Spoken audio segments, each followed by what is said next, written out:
Chapter 29, page 215. On Monday, I was walking home from after school and passed by this car booming hip-hop near a building at St. Nick. I slowed down, but didn't stop, trying to pick out the kids crowded inside and outside the ride. There were a lot of young dudes and pretty girls. Frito and Siobhan were sitting in the back seat with the door open. Frito's cousins were leaning against the hood. And sitting in the front passenger side was Vega, chilling. This pissed me off. So Vega didn't have time to come to my Lego show at the health fair. I had time to hang out chilling with these folks. He saw me looking at him and tried to get out of the car, but Frito pulled him back. Next thing, Frito was walking towards me on the sidewalk, looking around everywhere, pulling up his pants. For a second, I got a peek at the handle of a pistol tucked into his waistband.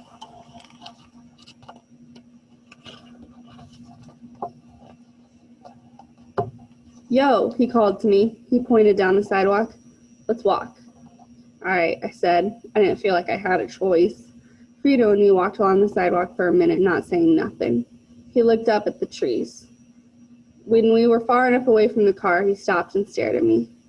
I asked you to talk to Cass, he said. I hardly see him, I said. Where you been? We missed the health show. Frito rubbed the side of his face. I heard. He been sick. He's okay now. Congratulations, man. Somebody sent me a link to your stuff. Thanks. He nodded slowly. Legos, huh? I glanced back to Vega, who was watching us. He looked nervous. Frito pulled me further down the sidewalk. Vega didn't tell me he was sick, I said. He let Harp and Goalie get at him, you know. In actuality, I'm worried over my cousin, man. Both of you. I'm worried over you.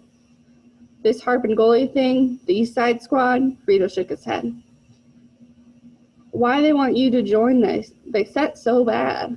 Frito stopped walking. I stopped too. He pulled up to his pants again and squinted. Well, Frito started. He stroked a couple of hairs on his chin and grinned. Those boys, Law, they want me to join in because how nice I am. But me want to do me own thing. He laughed. You got me, Junie? I grinned and laughed too. I didn't really get what he meant, but I didn't want to make him mad. Frito was a good-looking dude with a smile that could make any girl do anything for him. There was also something about that smile that made me nervous. It came and went too easy. Frito leaned into my face. I'm a shot caller, Trini. You would want to be down with my boys. You and my cousin. Think on it. He tapped the side of my head and turned back around towards the car. I told him I'd think on it. I didn't like looking over my shoulder every day. Think long, Frito said. Think wrong. I thought about Harp and Goalie and how much I wanted to destroy them. They were forcing me into this choice. It was one I'd dodged and avoided for a long time. But now, protection, Frito said, smiling one more time before we slapped hands. Damn, Lolly, Daryl shouted. You got another 100 likes on your page, man. You blowing up. I hated that I didn't have a phone of my own to see what he was talking about. I dropped my pencil and stopped studying about whole numbers to lean over the work table. I also hated that Vega wasn't here. It was the last day before spring break, and he'd been absent from school and after school all week, still missing in action. I'd even ran up to his apartment the day before after seeing him hanging with Frito and the crew in front of St. Nick. I rang his doorbell, but nobody answered. I wondered if Vega was in his room, playing quiet when I rang, or if he had come to the door and eyeballed me through the peephole, not saying nothing. Felt weird. The other day, walking back down the stairs to my place, I thought about how quiet and gone Vega had been. Me, at least, I had all the excitement and stuff around my Legos. They had helped me occupy my brain. But what did Vega have, besides thinking on how angry he was over what had happened? Well, he did play and got into his music, but the screen on Daryl's phone now said I had over 10,000 followers. That was about 10,000 more than I had before last weekend. I couldn't even believe it. Wait, Quintisha yelled. She leaned over the table, twisting Daryl's phone so she could see. Dang, Lolly, you a star. Tasha, sit back in your chair, Miss Jenna said. She walked over to our table. You kids cannot sit still. It's my webpage, Miss Jen. I got over 10,000 followers just from last week. Miss Jen looked at me like I was silly. Lolly, what are you talking about? 10,000 followers? Why? It's his Legos, Ladybug, Daryl told her. Everybody's liking them. Let me see that, Miss Jen said. Daryl showed her. She raised an eyebrow and nodded. Well, it's no surprise. We all loved Harmony, Lolly. It's a wonderful thing. And that Maestro game? I'm not surprised to see how much everybody loves it. You made something special. Then why'd you make him tear it down? Quintitia asked with a scowl. That wasn't my call, Tasha, said Miss Jen. It wasn't up to me, but I'm glad to see it live on. Now, Daryl put that away. It's study time, and I don't like being called Ladybug. Daryl shoved his phone into his pocket, and he whispered to me after Miss Jenna left. You famous, Law. Too cool, man. I could barely consider it myself. I had never ever been recognized for nothing, and it was cool that if I did get famous for something, it would be for Harmony. Lying on my back on my bed, I thumbed through some pages of the collected works of Phyllis Wheatley. The poems hadn't been as boring as I thought they would, but today I was about to explode.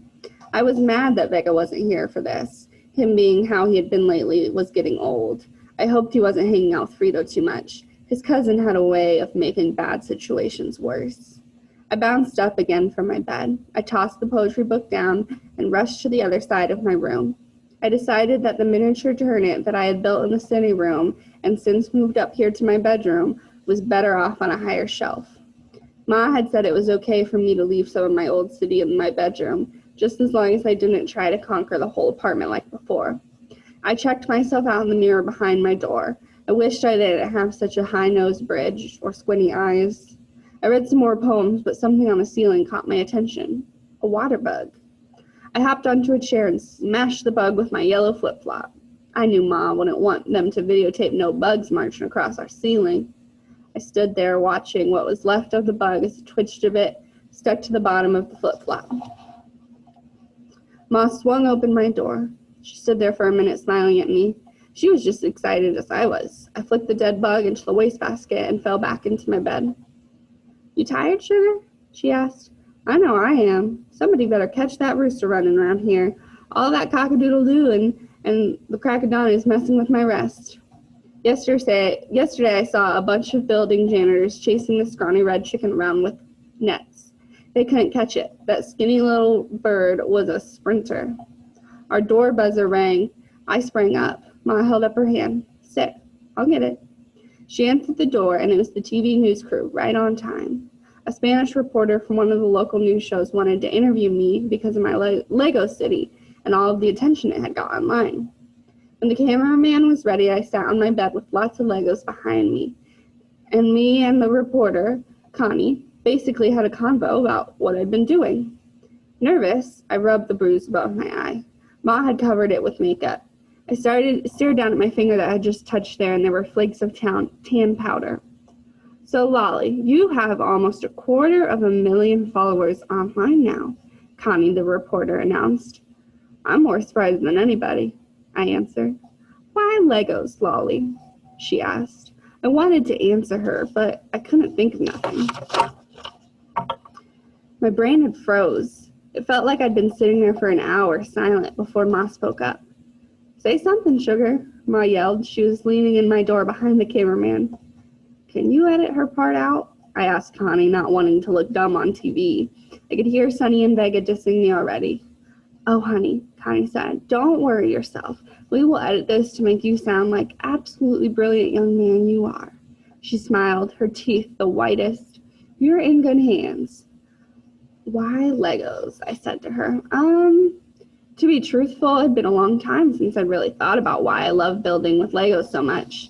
Daddy had bought me my first Lego kit, a tub of regular-looking Legos. Then when I was older, Jermaine had bought me an outer space Lego kit for Christmas, a moon landing. I remember that Christmas because it was the first time my brother had used money that he earned himself to buy our Christmas gifts. It was a big deal. He had made money from sweeping up the loose hair from the barber shop that used to be on St. Nicholas Ave. Years later, it was the shady dudes in the same gang that had recruited Jermaine to become a street pharmacist. He changed fast after that. But the Christmas he had used to sweep up he had used his sweep-up money to buy us presents, he was so proud. Daddy and Ma were too. Back then, we had all been expecting him to do excellent things later in life. That Christmas, I think he'd been feeling rotten about having told me to not hang out with him no more, so he bought me a good present to make up for that. Funny. Last summer, before Jermaine got shot, he was lying on his bed over there. He was complaining to me about having too many Legos all over our room. I listened to him, and then I asked if he remembered buying me my first outer space kit. His face was blank. He couldn't remember. I was shocked, because for me, it had been such a major deal. It stuck out in my memory. It was the reason I'd got interested in telling space stories. But to him, he'd forgotten it all. That was how Prince Stellar, King Blaze, Queen Mysteria, the Star Drivers, the Swarm, and all of them had been born. Why Legos? I repeated to Connie the reporter. She flashed me the whitest, teethiest smile. I took a deep breath and dove in.